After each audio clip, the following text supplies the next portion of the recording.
அனைவருக்கும் வணக்கம். 12th inverse ட்ரிக்னாமெட்ரியில் important பிஒய்க்கு பார்க்குறோம். Find the value of cos inverse of cos of 7π/6 அப்படின்னு கேட்டிருக்காங்க. ஸோ ஏற்கனவே இதே போல் ஒரு சைன் இன்வெர்ஸில் பார்த்துருந்தோம். இந்த காஸ் இன்வெர்ஸும் காசும் கேன்சல் ஆகிட்டு இந்த 7π/6 தான் வந்து ஆன்சராக வரும் அப்படின்னு சொல்லுவோம். ஆனால் அப்படி இல்லை. நம்ம ஃபஸ்ட்டு காஸ் இன்வெர்ஸோட ரேஞ்சை செக் பண்ணி பார்க்கணும்.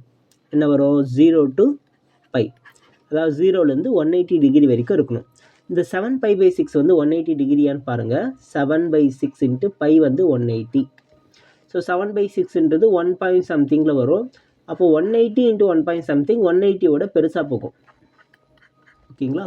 அப்போது இந்த 7π/6 நம்ம 0 to πக்கு கன்வெர்ட் பண்ணணும். எப்படி பண்ணலாம்? 7π/6 is equal to 6π + π/6ன்னு எழுதிக்கலாம். இந்த 6π/6 தனியாகவும் இந்த π/6 தனியாகவும் எடுத்துக்கலாம். 6π/6னா வெறும் பை + π/6. ஓகேவா? இந்த π + π/6 எடுத்துகிட்டு வந்து இங்கே அப்ளை பண்ணிக்கலாமா? Cos inverse of cos of π + π/6. சரி, காஸ் 180 + தீட்டா எத்தனாவது குவாட்ரண்ட்டுன்னு பார்த்தோம்னா தேர்டு குவாட்ரண்ட்டு. தேர்டில் tan மட்டும்தான் பாசிட்டிவ், இந்த காஸ் வந்து நெகட்டிவில் இருக்கணும்.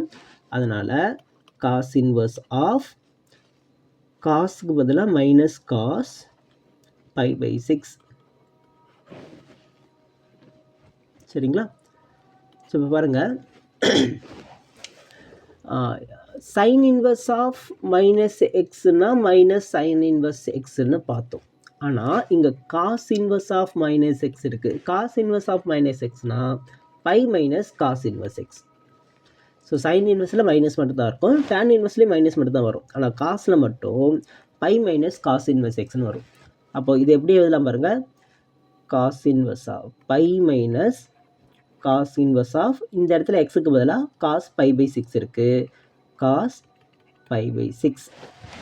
இப்போது பை மைனஸ் காசும் கேன்சல் அவுட் ஆகிட்டு π/6ன்னு வரும். இதை கிராஸ் மல்டிப்ளை பண்ணால் 6π - π/6 is equal to 5π/6. ஸோ இதுதான் ஆன்சர். தேங்க்யூ.